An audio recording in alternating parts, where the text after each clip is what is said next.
All right, welcome everyone. We're going to just wait and get started in about a minute or so. Thank you for coming in. We would love if you could drop your name and affiliation in the chat as we are waiting to get started.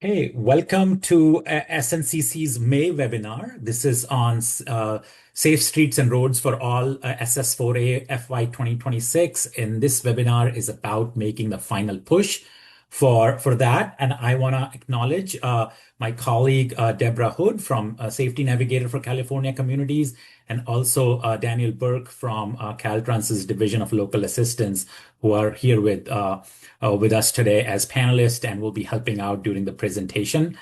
So as I go through the slides, what will happen is that I will be linking to different information, and you will see those links in the chat so that you can click on those links and benefit from the resources that we are sharing. Uh, so as folks are popping in, let me have my colleague Deborah cue a Zoom poll that describes your background. We just want to learn about where you're coming from, what type of agency are you a part of. So let's take maybe about 30 seconds to participate, 30 to 45 seconds to participate in this poll.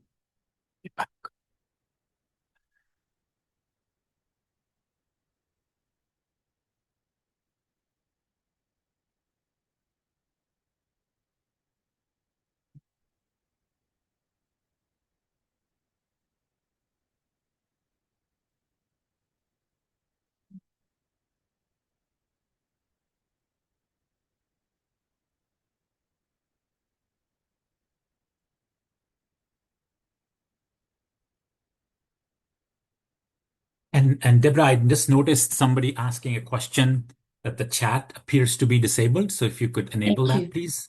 Thank you.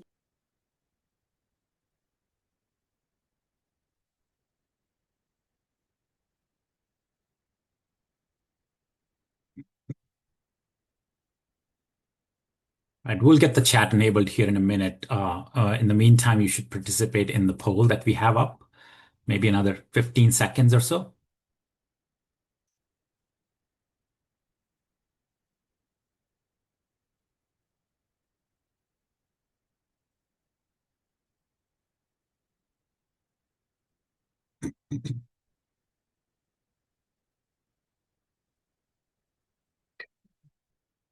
So thank you all for participating in the poll. So this is the results. We have city or county government, the major participation, and 11% from tribal governments. This is great. Great to see a diverse group of folks participating in the webinar today. Really appreciate your time, and I understand the time is of the essence because the SS4A deadline is coming up, and we really appreciate you taking the time to engage with us today.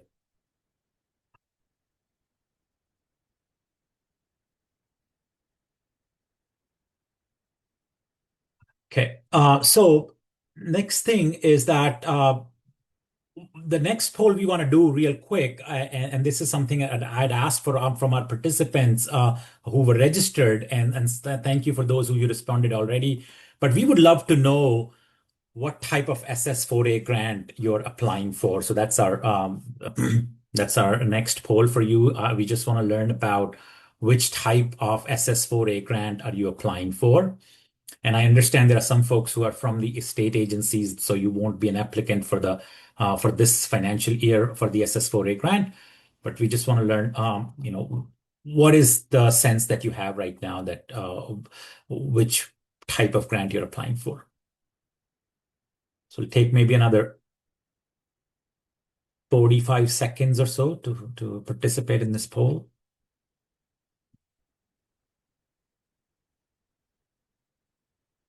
And if you are participating in multiple grants, you can check multiple options here as well.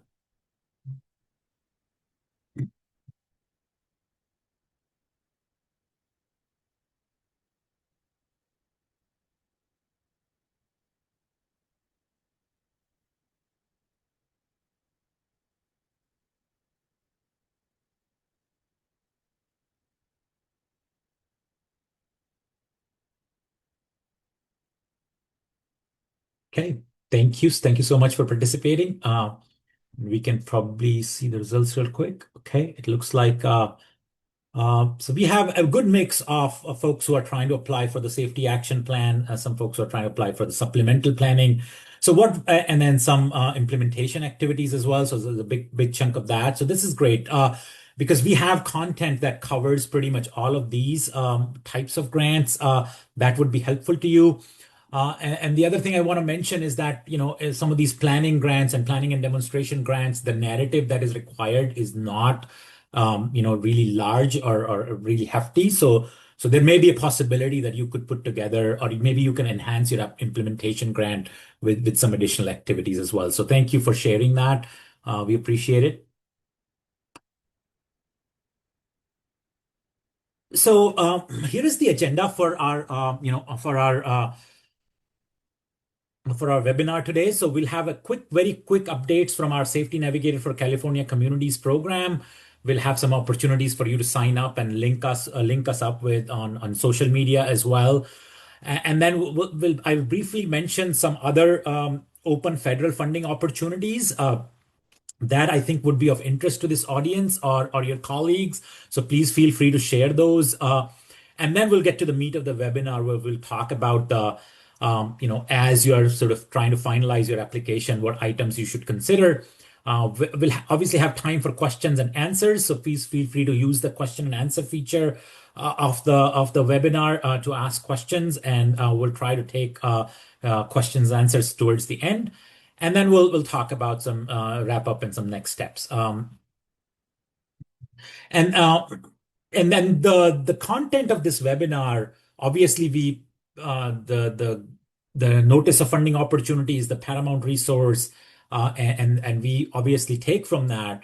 But we've talked to some past recipients of the SS4A grant program. We have looked at some successful applications that are available online. So this presentation relies on those, and obviously relies on the webinars and the content that Federal Highway has put out. But what we try to do is not replicate that content, but dig a little bit deeper into that content to give you some guidance that's going to be useful to you. Um, so real quick, this is about Safety Navigator for California Communities program. So there is a link here to sign up with our newsletter. What we do is we are supported by Caltrans's Division of Local Assistance, and we try to help California communities, tribes, and transportation partners successfully pursue federal funding, federal transportation discretionary grant, particularly in the arena of safety. The guidance and all the services that we provide are no cost to any of the agencies. We provide year-round technical assistance. We do monthly webinars. We can organize one-on-one meetings. We'll be sharing in a little bit later. We'll be sharing the link for us how you can connect to have one-on-one meetings with us. And then in general, we want to strengthen your ability to seek and secure funding for safety improvements in your communities. We emphasize practical guidance. We want to prioritize support for rural, tribal, and underserved communities who may be more in the need of resources. And the subscribe link. Thank you, Deborah, for putting the subscribe link in the chat. So feel free to link. And if you're not already subscribed, please do. We send out the newsletter monthly, once a month newsletter, and that's what we provide. And there is some great information there, and we connect with our upcoming webinars and all the other resources we've been looking at. You can also connect with us on LinkedIn. I know that's become we sometimes there are information that we share that can't wait a month because of our monthly newsletter frequency. So we frequently would share opportunities and information that will be of interest to you via LinkedIn. So please go ahead and link with us on LinkedIn. And I see Deborah has helpfully provided the LinkedIn connection page as well in the chat. So feel free to do so.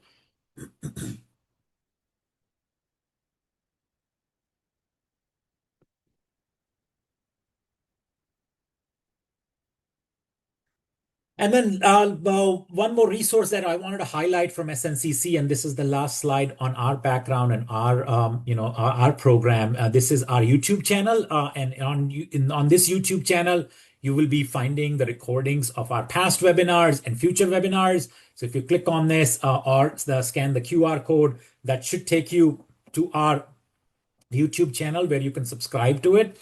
And then it includes our past webinars on build grant, some quick build projects in the communities, and we had speakers from some metropolitan planning organization, a private consultant, and a tribal community that all came together and talked about how to get quick build projects built in your communities. And then in the last webinar in April, that was right after the SS4A NOFO had come out, Notice of Funding Opportunity had come out. We had some panelists from California communities sharing their experience on applying for these SS4A grants. So please be sure to check that out if you haven't already done so. And again, I want to emphasize that if you look at our webinar content that goes deeper than what the federal guidance and it does include past experiences from community like yours who have done this work in the community. So I hope you'll go and check that out. And again, feel free to reach out to us if you have any questions via social media. And then obviously we'll have our email address available at the end of the webinar as well. Okay, I'm going to quickly take a peek at the Q&As. There is something. Okay, it looks like chat is still disabled, and I'm sure Deborah is working furiously while posting the links as well. I believe it should be fixed now, Thank you. Anurag. I do believe it should be fixed now. Somebody Okay. might try, but yes, we're working. Thank you. All right. Perfect. So it looks like the chat may be working, so you might want to take a look at it. Thank you. Thank you, Deborah. And Daniel, I just want to, sorry to put you on the spot here, but is there anything else you want to say about the Safety Navigator partnership that we have? And Daniel, as I mentioned, is from Division of Local Assistance as Caltrans. No, Anurag, and you've summed it up very well. So Anurag is here to help us out with safety and discretionary grants and how to apply and to encourage our California partners to apply for these grants and secure funding to improve safety within their communities. So back to you, Thank you. Anurag. Thank you. Daniel. Thanks a lot. And so next up, I want to mention a program that's not directly related to, and it does relate with safety. It doesn't directly relate with roadway safety, but there is a component to it. And that program that I want to highlight is CRISI. And the current closing date for application is June 22nd, 2026. And that program is basically a rail infrastructure and safety improvements grant program, primarily relates with the railroad safety and preventing train collisions and so forth. But it does have some, it does allow as eligible programs to the railroad crossing safety. And one thing I want to note that there are two programs that are ongoing right now. And if you look at the CRISI grant program, and Deborah, I hope can post the links to both of these programs in the chat if it hasn't been posted already. But if you look at that program, I want to highlight something that I have in the red box there is that if you have a grade crossing project, like where you have some concerns about folks, pedestrian or cars and vehicles interacting with the railroad, and you have an intersection, roadway intersection, to make improvements there, you could apply for these programs. And one thing I want to highlight in the red box is that the CRISI program clearly mentions that, clearly mentions the other program. And even if you want to seek CRISI funding, CRISI funding for your roadway railroad interactions or intersections, what you want to make sure is that you still apply for that other NOFO. That for that one, the closing date is June 8th. So that's coming up as well. But something to think about as you're thinking about safety, and if you have some highway rail or pathway rail crossings, at grade crossings, but you can, and if you want to eliminate them, if you want to do some grade separation there, those types of projects potentially could be funded by these programs. So I hope you will consider these federal programs that are out there, and consider applying for those. And again, so some of the work that you may be doing for SS4A might be relevant to this, or maybe if you're struggling to kind of include all of your projects, so maybe you can think about if you maybe your railroad roadway interaction or highway rail or pathway rail grade crossing improvement projects, they could potentially be funded by this program as well. So I hope you'll consider applying for these. Just wanted to make sure that I highlight that, even though it's not something we directly support, but if you have questions, we'll be happy to try and get some answers for you from the feds or by doing some little bit more research. Okay. So next up, I want to just switch over to what we are here for, what we are talking about, the SS4A program. The SS4A program has been around for a few years. Last year, obviously, we saw some priority shift in the SS4A program, and because of that, we noticed that the folks who received, so there were some priority shifts in the program, but the two major types of funding that they provide, or two major types of grants that exist here, are planning and demonstration grant and the implementation grant. And I'm sure you're all very familiar with all of this, but I just, for the context, I wanna make sure that to be able to be eligible for any implementation grant, the first step is that you must have a comprehensive safety action plan that meets the federal requirements. If you don't have that, you cannot apply for the implementation grant. And implementation grant, the other thing about implementation grant is that you implement projects and strategies, but you make sure that but you are actually, even in those implementation projects, you can conduct some planning and design activities. You can conduct some supplemental safety planning, and you can conduct some demonstration activities as well, right? So planning and demonstration activities can only be funded. It's not that they can only be funded in the planning and demonstration grant. They could potentially be funded into an implementation grant. And later on, you will see that we will be providing you with some links of some successful proposals. And one of the proposals you will see would be from City of Bellevue in Washington. And their project is a great example of how you can bundle together some implementation projects right alongside some demonstration activities, as well as some supplemental planning activities. So you'll have a real world example of how you can do this. And I'll be providing you with a link to a SharePoint folder later on where we have assembled some of these successful grant proposals from the past. So I want to highlight that even though these are two separate programs, one for planning and demonstration and one for implementation, implementation projects can in fact include some of these other activities. And then applying for SS4A, here is what I wanted to highlight.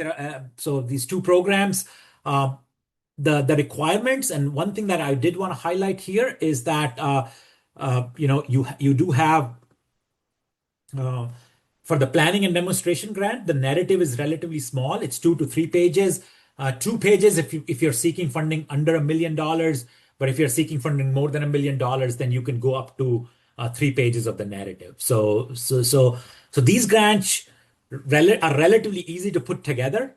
There are some challenges if you are successful in securing the funding, then it does take some time to get the grant set up. And I understand that Caltrans is also able to help out. There are some federal highway liaison at Caltrans that if you do secure the funding, You can connect with them, and they can help you try and set up your contract with the Federal Highway. So there is support available for that. But what I want to mention is that at least at the application stages, the planning and demonstration grant could be relatively easy to put together. And again, if you have questions, if you have something that we can help you with, we won't be able to at SNCC, we at Safety Navigator for California Communities, we will not be able to provide, we will not be able to write the grant for you. But if you want us to look at your narrative, if there is anything that maybe you have some questions about how you should highlight certain things, we are always able to help out. And just kind of as opposed to the implementation grants, we can still help out there, but those narratives are 12 to 14 pages. They have to be implementation ready. They look at your grant readiness or implementation readiness very seriously. So those require a little bit more long-term commitment. So what I'm trying to say is that if you're still in doubt on whether or not to submit a planning on demonstration grant, I would strongly encourage you to at least think about that, because having, for example, having a safety action plan or doing some planning and demonstration activities could set you up very nicely for future activities.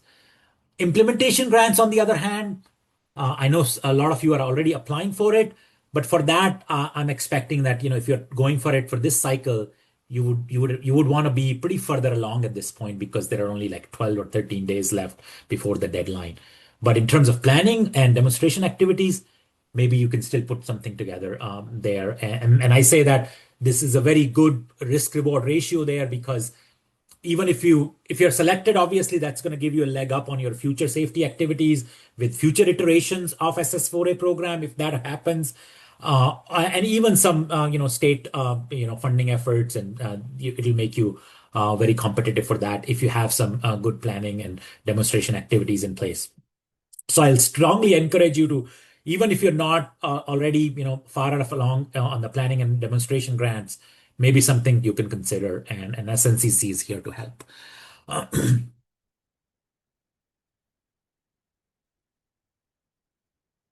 Uh, One thing I want to highlight, and we mentioned that in our previous webinar as well, that the SS4A, the financial year 2026, there is a very strong focus on the public safety infrastructure. So the EMS, the 911 calls, DOT, US DOT has placed a pretty large, US Department of Transportation has placed a larger priority on public safety infrastructure. For the first time, the notice of funding opportunity include clarifying information about post-crash care, emergency response coordination, and then application will be more competitive if they modernize public safety infrastructure. So if you're putting together a planning grant, if you can integrate that aspect, maybe you can reach out to your emergency medical services folks, and you can try to get their buy-in or maybe a letter of support. Those will make your applications really competitive. And in any of the planning and demonstration grant, if you can have that. Now, on an implementation projects, if you're going for implementation grant, that might be a little bit harder to achieve at this point. But planning and demonstration grant, that might be something that you can still incorporate. So I want to highlight that implementation focus on that, and because and how serious US Department of Transportation is about these infrastructure element, that for the first time I saw some webinars that are put together by the National Highway Traffic Safety Administration on the FHWA website that that talk about how do you make your emergency medical services and 911 call component more competitive. So if you click on that QR code, and Deborah can post the link to the webinars from on SS4A. If you go to these webinars, what you will find is that some great content that NHSTA, National Highway Traffic Safety Administration folks put out for how these agencies, either public safety agencies like emergency medical services or county emergency response folks, can apply for SS4A grant either by themselves or in partnership with public works agencies. So there's some great information there. One thing that if I want to distill a few things that what would help if you were to do that, if you were to focus on these elements in your application, make sure that you acknowledge how all of this works fits into the full safety system, right? So think about not, so we think about safety in the public work side, and my background is civil engineering and transportation engineering. We think of crash prevention quite a bit, and that's always on our minds. But think about from a DOT, US DOT's perspective, or NHTSA's perspective, they're thinking about the whole safety spectrum is to post crash care. How do we save lives after a crash has occurred is also a big part of it. So kind of if you can tie and integrate that into a whole safety system, even if you're a public works agency, getting those EMS folks on board might be a great thing. And at this point, I know we have very few days left in the deadline, but if you're planning and demonstration activities, maybe getting some buy-in or a letter of support from your public safety partners might be helpful because, and then some of the specific safety issues that were highlighted during the webinar that talked about that they would strengthen your application were response time. If you're putting together implementation or even planning and demonstration grant, that you are going to assess if the response time for emergency vehicles reduced or not as part of your demonstration project, that could make your application pretty strong. If you can track some post-crash outcomes, that'll be great. And how the coordination between different agencies, these public works agencies, like most of you are part of potentially, but then also kind of how are you coordinating with. So if you can put together some narrative around that in your application, that would make your application pretty strong. Okay. So I wanna just kind of highlight from some California examples that had the emergency medical services focus from 2025 grantees. There were not a lot of implementation grant that looked at that, so I want to focus more on the planning and demonstration side. So Contra Costa Transportation Authority they promised to conduct demonstration activities that integrate emergency response considerations into their safety planning. So if you are in that Contra Costa Transportation Authority's jurisdiction and you are a community there, maybe you want to connect with them. If you're a rural community, for example, Colusa County had talked about the emergency response challenges and how their safety action plan is going to address that.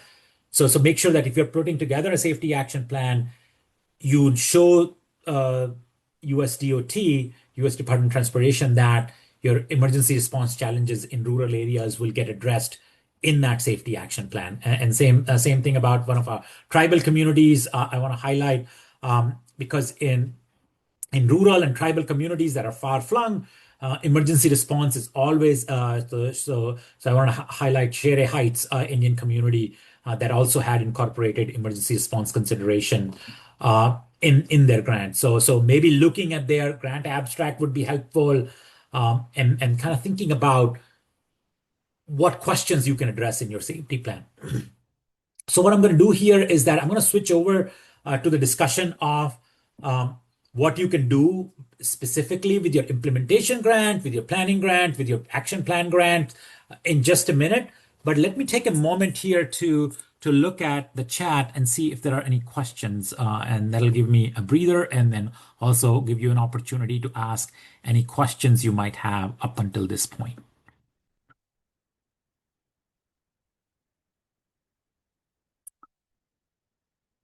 Oh, thank you, Daniel. That's a great point. If you're in a rural area, how close is the nearest hospital rated as a trauma one center? Yeah, that's a great point. And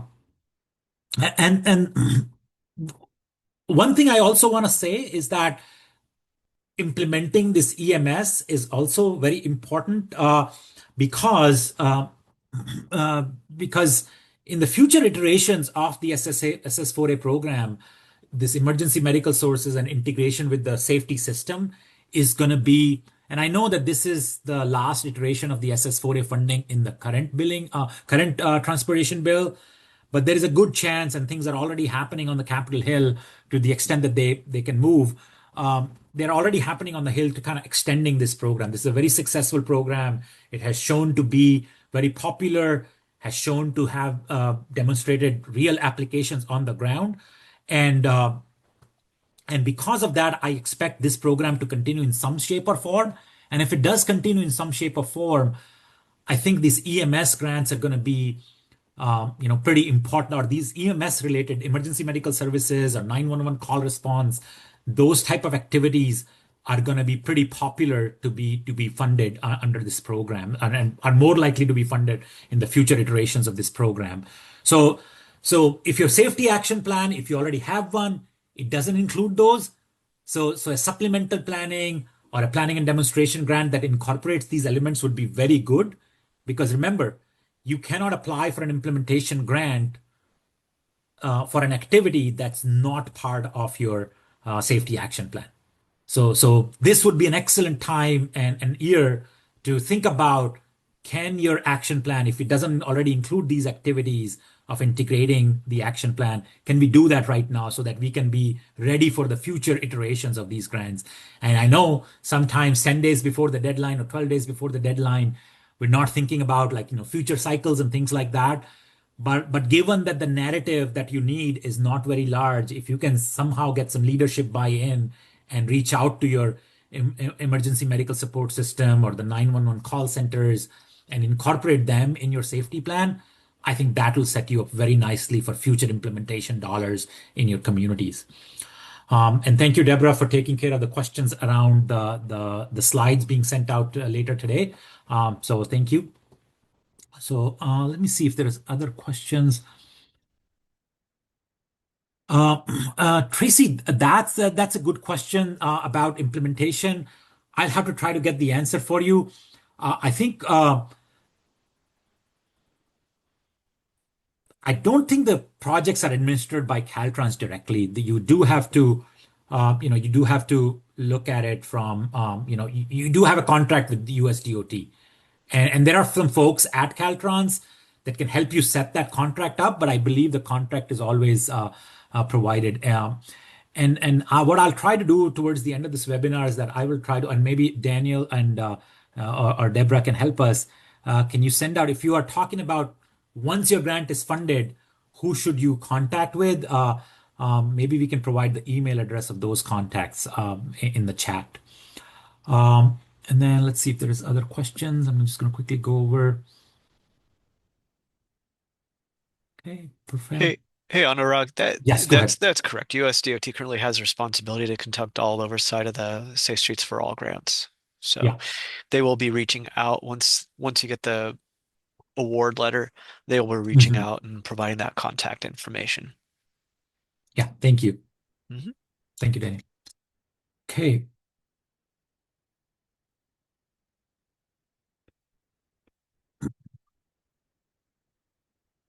Yes, if you're talking about, so it's another question from Tracy. Does it hurt project readiness scoring if we seek funding for early project phases?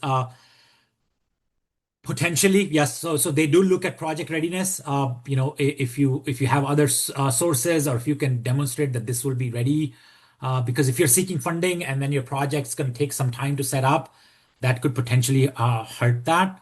So if you can find a way to get that project, to get those early project phases lined up, or at least show that you will have those lined up by the time you secure the funding, because it does take some time to actually secure the funding after your project is awarded. It does take some time to do that.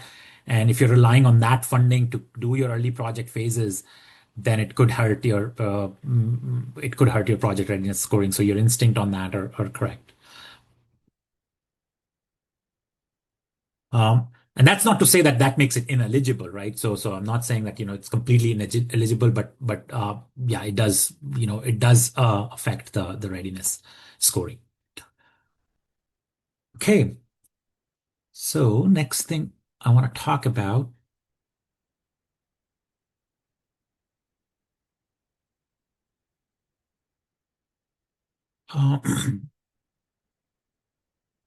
So I want to next talk about the implementation grants first, because that was and I based on my the survey that I had sent out earlier, and then also what we received today. The implementation grants is where most of you are applying for. So here is the key thing: the project, the activities that you're talking about, it has to be identified, clearly laid out in your eligible action plan. It must include project execution activities. If you're just doing design only requests, those are not going to be eligible. And then scope must clearly reflect implementation and not just planning. So these are some of the most common eligibility issues. If your project is not clearly laid out in the action plan, and does not include actual implementation, it will be ineligible. So this is something that I go back and think about, like, maybe you have a worthy project, but it's not in your eligible action plan. So your good strategy for you should be to, hey, can I do some supplemental planning and get that project into my plan, right? So that's what you might want to do. And you could potentially bundle some more supplemental planning activities in the but you should have some projects that are ready to go when you apply for the implementation grants. Really, the focus, even more so that this financial year 25, 26, and then 25 and both 26, in both of these years, they're even more focused on implementation. And that's something that I didn't mention because I'm sure most of you are aware of it, but you will recognize that there used to be 40% set aside for planning grants, but that set aside has been made lower to be 30% now this year compared to 40% that it used to be until last year. So you can see that there is a lot more implementation focus. So what they want to see is that you have to have project execution activities, you have to have the readiness that you need, and then whatever activity you specify, you should be able to tie it back to your eligible action plan. The action plan that you've built, that the action plan that's USDOT approved, you will have to, if you go for an implementation grant, you will have to submit that eligibility checklist. Now, up until last month, April 2024, you could actually reach out to USDOT and give them your self project eligibility, and they could give you some feedback on it. So that window has already closed. But if you have some questions about that, we at SNCC can potentially help you with that. If you reach out to us for one-on-one guidance, we can potentially help you with that. But the key point is that you must have that activity identified in the eligible action plan, and then you must have some project execution highlighted there. So next thing I want to do is I want to kind of go to some implementation grants that were successful, right? And what made them successful and what are some of the key elements. And this is from community of Natchitoches in Louisiana, and their grant funding application for SS4A for FY financial year 2025 was available online. And I reviewed it very carefully, looked at it in a variety of ways, and looked at it in context of the NOFO. So I found some great elements there that I want to highlight here. Is that if you're going from an implementation grant, make sure that whatever projects you're implementing, they tie to your high injury network that you are that's part of your safety plan. And again, sometimes you might still be developing the high injury network, so that could be potentially problematic, but maybe you can cite some data. So for example, if you can show concentration of the activity. So for example, they were able to show their high injury network, and they were able to say, hey, we have 1.5% of our roadway networks that has 65% of the fatal or severe crashes. That shows, and then obviously they were implementing safety improvements in those areas, in those segments, 1.5% of the roadway segments. A lot of those were covered by the grant that they were going for. So that showed a clear relationship between where the implementation dollars are going to go and where the problem areas that have been identified as a result of their action plan. So if you can tie it like that, if you can make that connection, that's going to make your application very, very strong. And again, at the end of this webinar, I'm going to give you a link that takes you to this implementation grant narrative that they submitted. We have it available online. I'll give you the direct link to that, and you will be able to access it and just kind of have it reviewed and see what a successful grant application looks like. But this was one key element I wanted to highlight, is tying specifics of your high injury network with the projects that you're trying to do. On the implementation sides, you can they don't SS4A, as you do know, that It does not require a full benefit cost analysis. So in that, it's different than some of the other grants that you apply for. For example, the build grant that was submitted back in February. They require build grants, for example, require a very detailed benefit cost analyses. That is not the case for SS4A, but you are still required to demonstrate the benefits via the crash reductions that you're going to see as a result of your activity. So it's very, very important that you demonstrate that the projects that you're undertaking have a clear safety benefits. So where is that? Uh, so the resource for that is the CMF Clearinghouse, Crash Modification Factor Clearinghouse. That's a federal highways resource that provides safety improvements and how much crash reduction can you expect as a result of those safety improvements.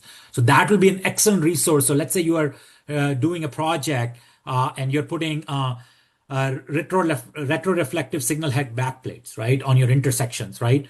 And you want to, and you're doing that as a safety improvement because that's part of your high injury network, and you're trying to take care of that issue. Then what would benefit your application quite a bit is going back to the CMF clearinghouse. And Deborah, my apologies, I didn't put that link in my notes, but if you I'll can grab it. Yeah, I'll Google grab search, it. yeah, that'll be great. If you can grab that link and put that in the chat, that'll be wonderful. Thank you.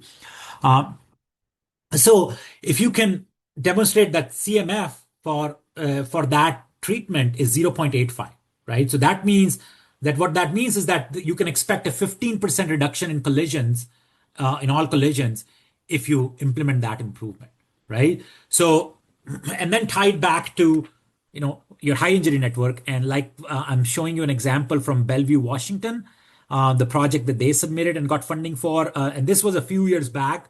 So the focus that they highlight in their narrative was a little bit different than what you would expect in this year's grant program. But I think some of the activities that they undertook and how they related it with the CMF clearinghouse's findings and how they related it with their their high injury network is still very, very relevant. And that's what I'm highlighting here. And at the end of this webinar, I will provide you with a link to these successful applications. And then what they were able to do is that this has a crash modification factor of 15% that reduces crashes by 15%.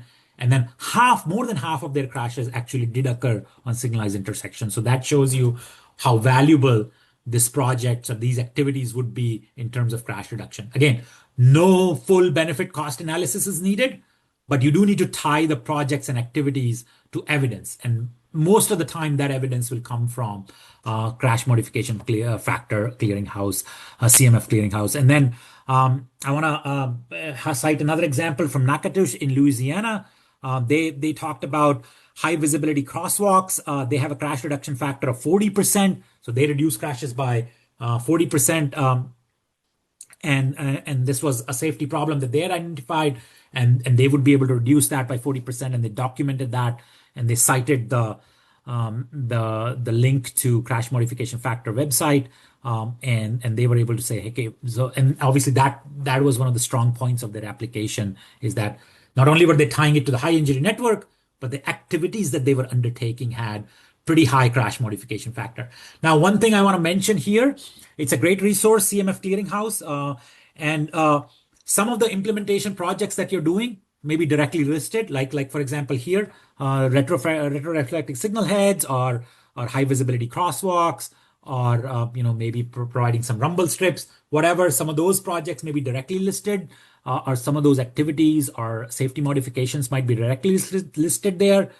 But maybe if you're undertaking a combination of those activities, sometimes those types of projects are not directly listed, but you could still, combine those. So there are methods of combining different crash modification factors. There are some research out there, and sometimes you can just simply have those as independent activities.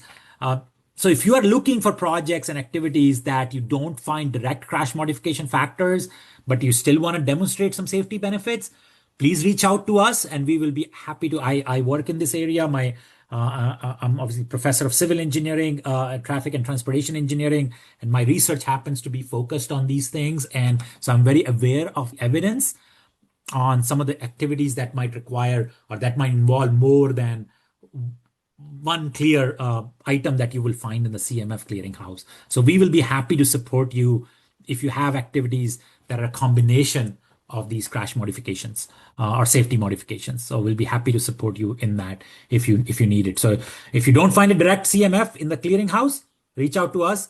We may be able to help. So just to kind of conclude the implementation grant things that I think, so what you want to do is you want to have simple structured narrative that flows from a safety problem, the project or activity that you're doing, and how it's going to impact. Like you link those things and you will have a good shot at getting your application funded. You want to have a focused and realistic scope, like, so that brings you back to the question of readiness. Will you be able to implement these activities? Make sure that you budget for each activity is aligned with execution. So maybe you're doing 7, 8, 9, 10 activities as part of your implementation grant. Make sure that you provide budget for each of those individual activities, because it's possible that the feds might fund, USDOT might fund maybe 4 or 5 of those, right? So if you clearly lay out what each project would entail, that would at least make it easier for USDOT to clearly see where the most impactful activities are. And then if they only want to fund partially, they will have an easier time to do it rather than rejecting it wholesale. If you break it down, that would be good. And one last thing, if you're submitting for this year, the projects of merit, if you get a highly recommended but you're ultimately not funded, you're not awarded, then you will receive consideration for future SS4A notice of funding opportunity. So whenever that comes out, your project will be already screened into a highly recommended category. If you recall, that wasn't the case for the FY25 projects because there was a shift in focus. And so the highly recommended projects from year 25 didn't move into this year's application, but the 26 projects in fact will be receive consideration for future SS4 and NOFO. Again, the future NOFO, there is some uncertainty around it, but I do think, I do believe that this program will continue in one shape or form. So that's another incentive to putting together an application for this year, because even if you're not funded, there will be an opportunity for you to maybe, if you are a good project, if you're a highly recommended project, that will receive a leg up in future grant applications. So I want to keep that in mind. So these are some of the items I wanted to talk about in the context of the implementation grants. So I want to take a little pause here before I switch my focus to planning and demonstration grants, and maybe monitor the chat a little bit and see what's going on there. If there are some questions that I can try and answer. Thank you, Deborah, for putting together putting the link to the the crash modification factor clearinghouse, and Daniel as well.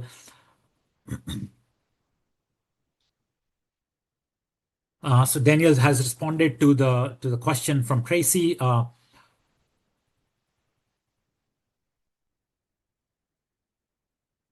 Yeah, so this is a good question.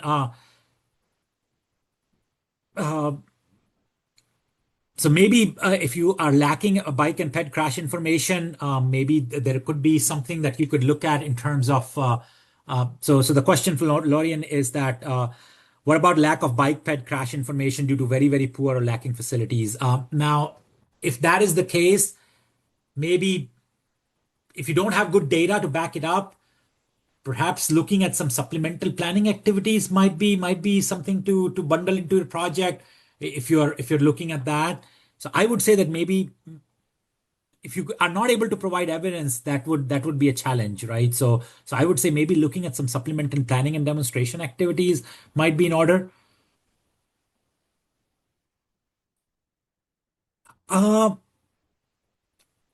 No, I'm not sure, Jesse. It's hard to say if that's going to hurt.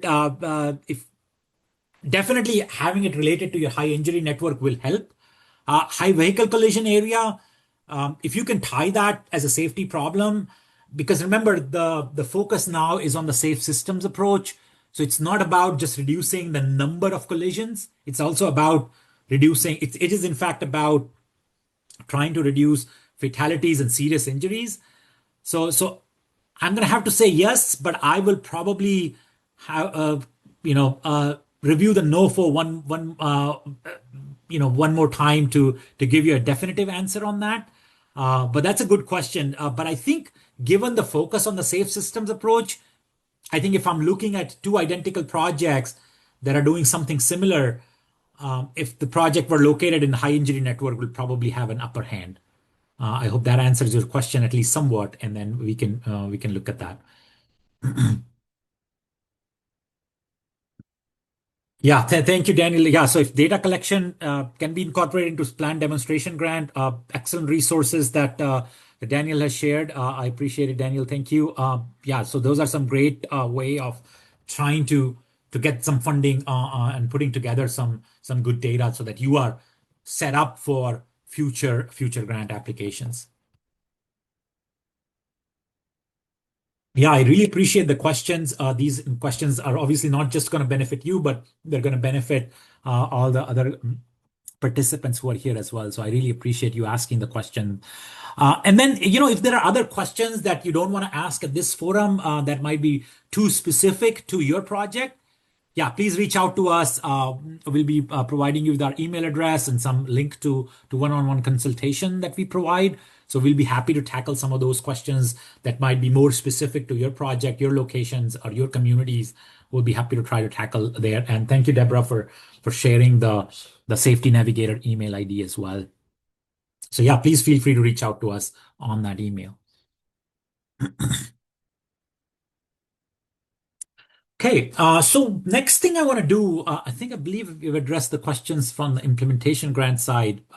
So next thing I want to do is talk a little bit about the planning and demonstration grants.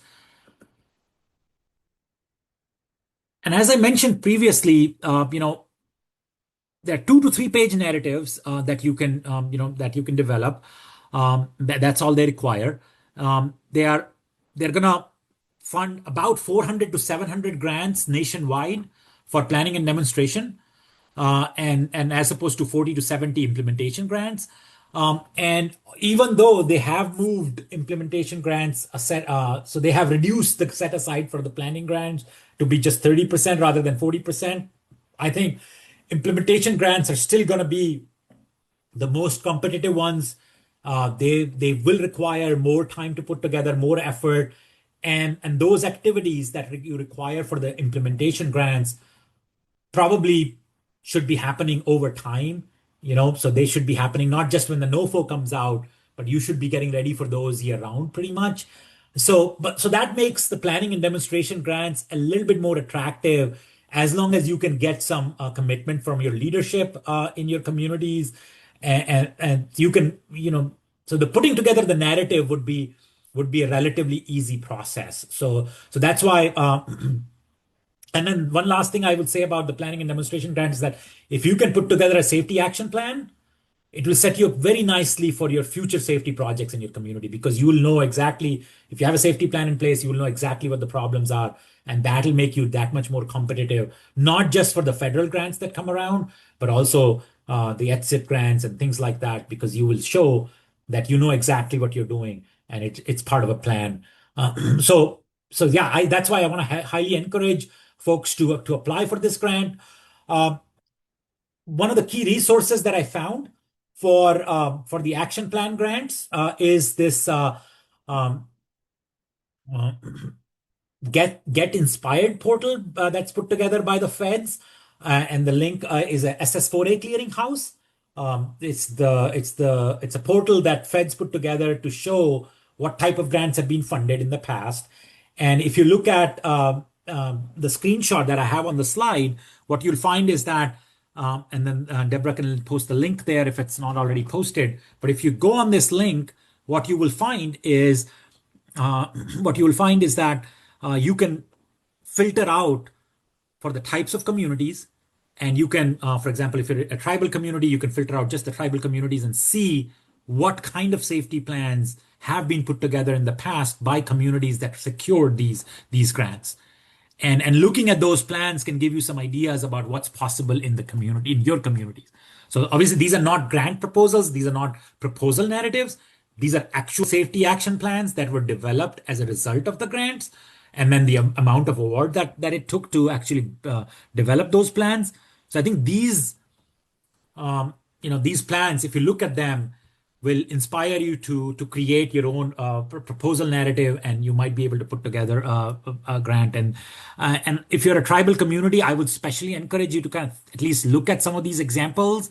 Um, One thing that might also most folks here probably would be aware of it, but I should mention that if you're a tribal community, federally recognized tribal community in California, if you get an SS4A funding, that doesn't count towards the statewide cap that we have. So no state can receive, I believe, more than 15% of the SS4A funding in any cycle. But if you're a tribal community in California, you're not included in that cap. So we would love to see more participation from the tribal communities in California. So I would, if your tribe doesn't have a transportation safety action plan, putting together an action plan would be something that maybe it would be feasible. And again, I want to offer our help if something that we can help you with. We would be happy to provide any support that you need in that, other than to actually just putting together the proposal. But if you need a set of eyes to review, if you're struggling with a question, or if you're trying to come up with a narrative, we would be happy to help in that regard. Okay? So that's about the action plan grants. The best thing is to look at communities like yourselves and go to this resource, the SS4A clearinghouse, and look at some examples of what kind of plans were developed and how much money it took to develop those set of plans, safety action plans, and those set of comprehensive action plans. Okay. Next up, I want to talk about the supplemental planning grants. So supplemental planning grants, they explore, you can explore additional opportunities that are available to you before your action plan is finalized. So these are supplemental planning grants are something that you can ask more money for, even if your original action plan is not finalized. So theoretically, even if you're a 25 awardee, financially a 25 awardee, whose contract are not yet set up, and you haven't, but let's say you figure out, hey, you submitted an action plan grant, and you were approved for an action plan grant last year, but your action plan didn't have certain elements that you now wish to explore, you can get some supplemental planning dollars for that in this year's application. You just have to put together that narrative and apply for that. You can conduct complementary activities within your local community if your region received a grant. So, for example, I mentioned the Contra Costa County earlier, Contra Costa County Transportation Authority. If you're in that jurisdiction, you can you can look at their safety action plan and see what community activities you want to create in your local community based on that action plan. So that would be a very nice tie-in. And feds are, my understanding in talking with the feds and past recipients is that they are looking for those types of programs that build on what's already been funded, and what else can be done in local communities as part of. So if your regional MPO has gotten a grant, kind of piggyback on that grant to conduct some complementary activities. Those activities might include maybe some walk safety audits, right? So you can have you can identify some areas in your community where you want to conduct the walk safety audits. You can get funding for that. And I know in our local area, so we are in San Luis Obispo, California, and in San Luis Obispo, our local council of government and our communities have implemented that strategy pretty successfully. Is that our cities have gotten grants that build on the grant that our local council of government received a few years ago. And that's been a very successful strategy. And last thing, you can bundle supplemental planning and demonstration activities into your funding request for the implementation grant. You could have some additional activities that could be done. You want to make sure that you're not the supplemental planning activities that you are bundling with your project, they don't affect your readiness score in some ways. But if you have some additional activities that you want to take that will complement the work you're doing, I think that might be, or that might affect future implementation, or that might affect your future applications for implementation.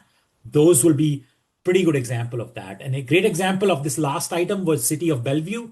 and I will be sharing that proposal narrative with you guys at the end of the presentation. So it's a link to a SharePoint where I put together some grant applications or project narratives that were available online, and I've consolidated them into one folder that I'll be sharing. So if that's something that you're interested in, take a look at that example. Might be really helpful to you. Okay, so supplemental planning. One other way to think about the supplemental planning is that if you attended one of the federal highway webinars on on the supplemental planning grant, or sorry, on the action planning grant, so safety action plan grants, one of the things that they clearly said was what's not a safety action plan or what's not a comprehensive safety action plan. And some of the examples that they cited were corridor plan, site plan, safe routes to school plan, only EMS specific plan. So they cited that these do not constitute a comprehensive safety action plan, right? They mentioned that very specifically.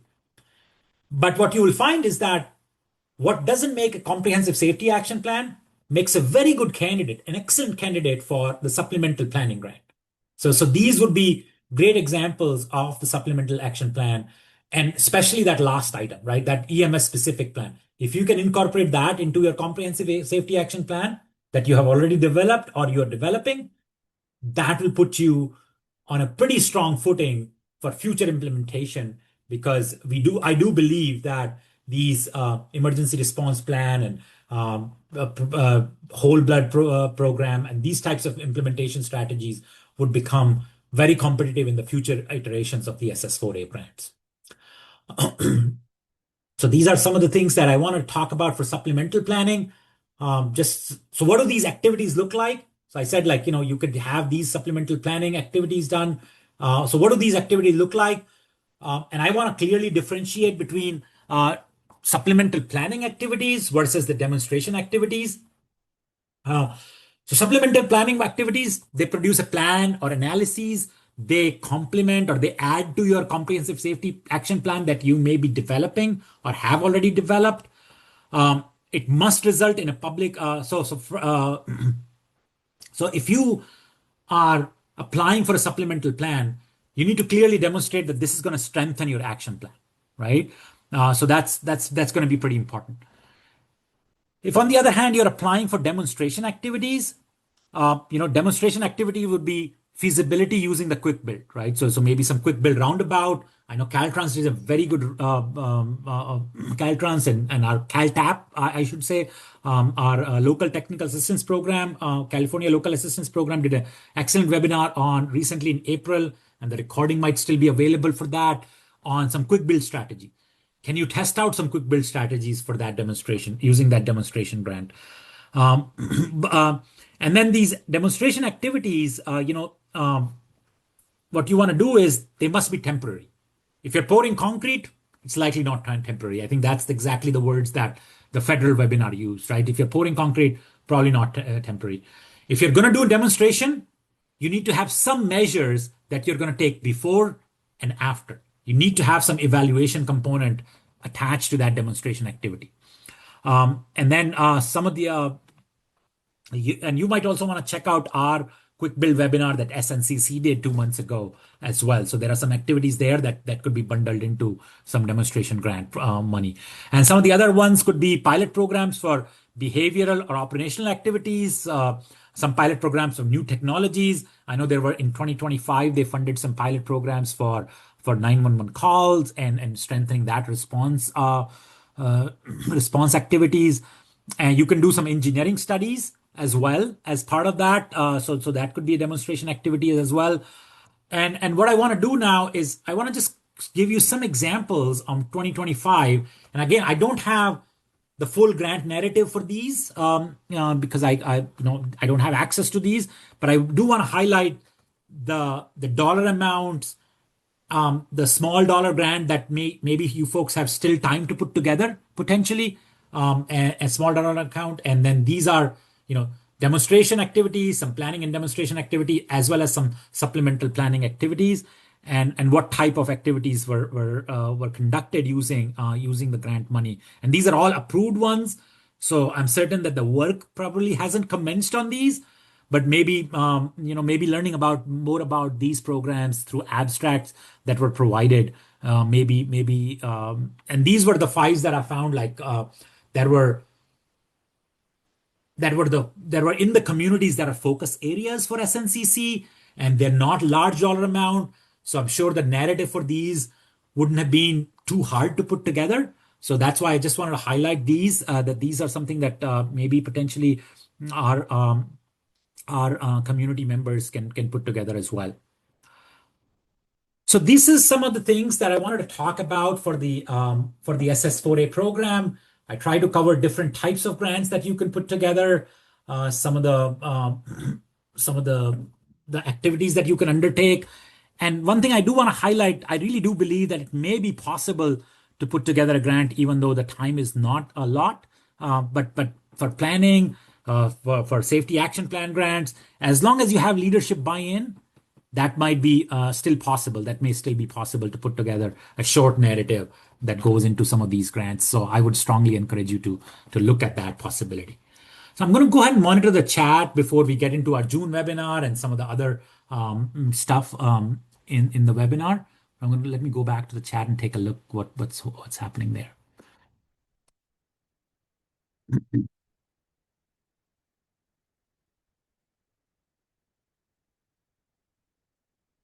Yes, we will be providing all the links that we use in the chat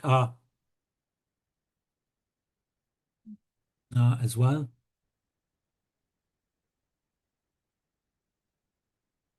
Yeah, and I will be sharing.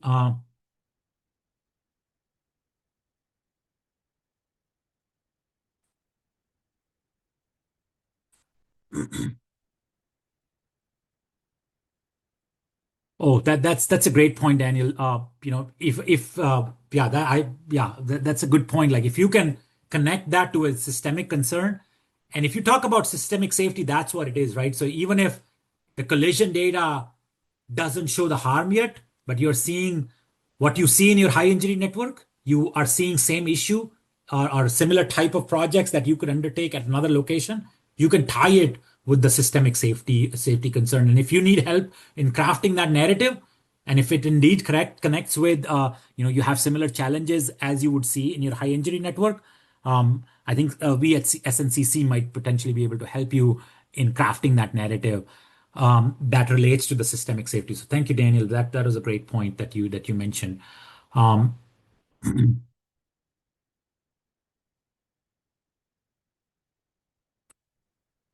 uh, Wait.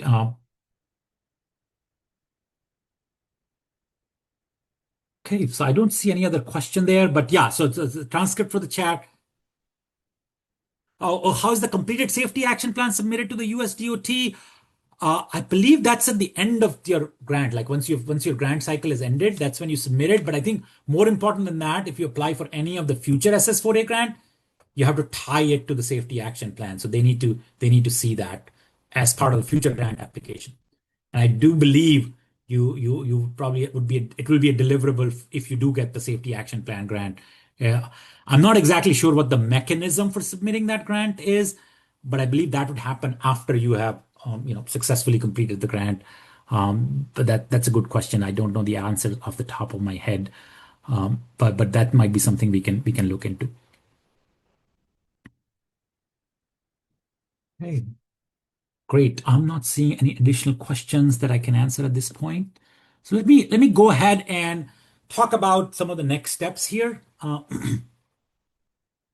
of the next steps is we have our June webinar coming up that looks at. I know you guys are going to put together a lot of effort in putting together an SS4A grant, and obviously implementation grants are very competitive.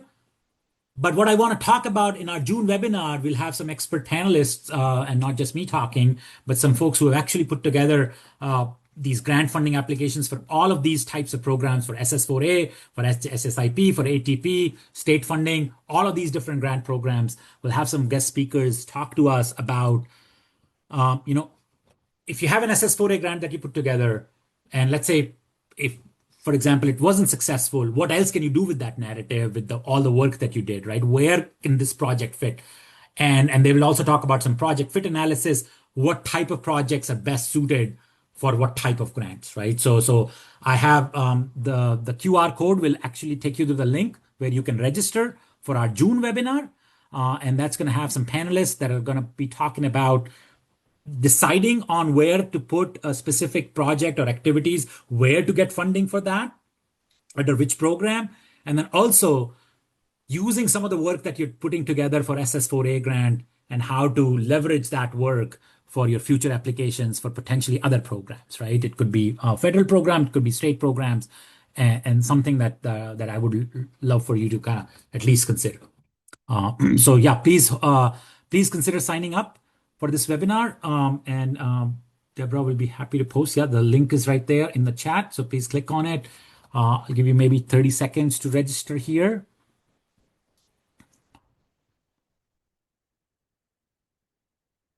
Okay.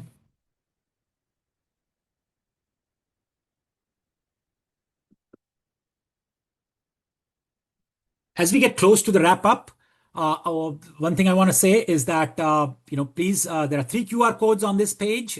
First one takes you to the survey that you can scan the QR code and just kind of provide us some feedback about this webinar. But then also there is it's a very short survey, probably about 3 to 4 questions. One of them is like, how helpful did you find this content? And then also what other content you would like SNCC to offer in the future. So we would love to hear back from them. Some grant templates. I kept mentioning the City of Bellevue proposal, Natchitoches, Louisiana proposal, and then City of Seattle proposal as well. I think so. There are and then some, and also the slides from the webinars that Feds put together. So those will serve as great resources for you as you're preparing your own grant template. So please scan the QR code, and also Deborah, you can post the link there. Did I not post that link? Sorry about that. So if you can post that link, that's a OneDrive link, and I'll make sure that you guys have access to that link.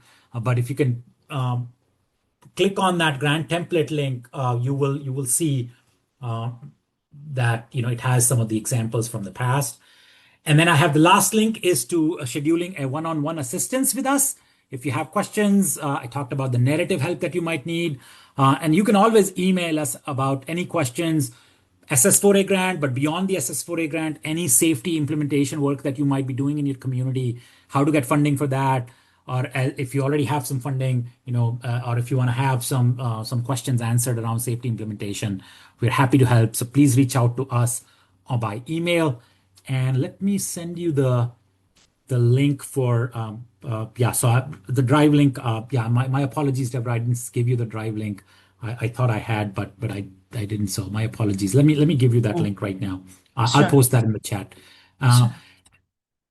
So I'll leave this grant template up here for a second, and in the meantime, I'll go ahead and search for that or copy paste that link in the chat. I thought I had it in the notes, but I didn't. So my apologies. We can also include it in the email follow-up. We will be doing that for sure. But if you, so I'll try to see if I can quickly find it. Oh, did I? Oops, sorry. My apologies. I think I closed the webinar slides. Give me 1 second here.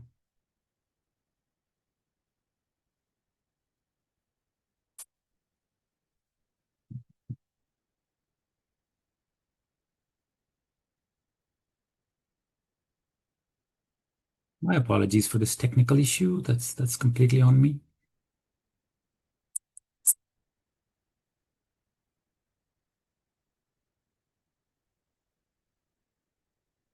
Okay. Right, here we go. Okay, so you should be able to still see that. I'm gonna full screen that. And let me go.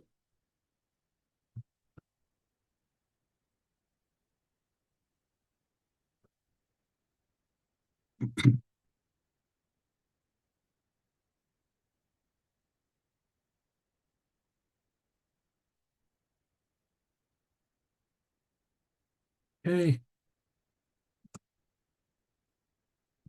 So it looks like when I sent the link, everyone here you go. This link should take you to that folder that has all the at least the ones that I've been able to gather online, some project narratives. So those might come in handy for you. So please check those out. And with that, I hope you all had the chance to at least look at that. One last thing I want to say is I want to acknowledge our coordinator and Daniel Burke, who was the very graciously answered some questions that came up. So I really appreciate the partnership. Really appreciate the support during this webinar. And then Deborah, thank you so much for running everything behind the scenes. And then I want to acknowledge our partners at CalTAP at Cal State Long Beach, who've been promoting our programming and connecting us to you folks. So we really appreciate it. But if there is anything else we can do for you, please feel free to reach out, and we'll be happy to answer any questions you may have at this time as well. But if not, thank you so much. And then please do fill out the webinar survey, the feedback survey that I have on this slide. That helps us a lot in thinking about, well, how do we structure our future programming.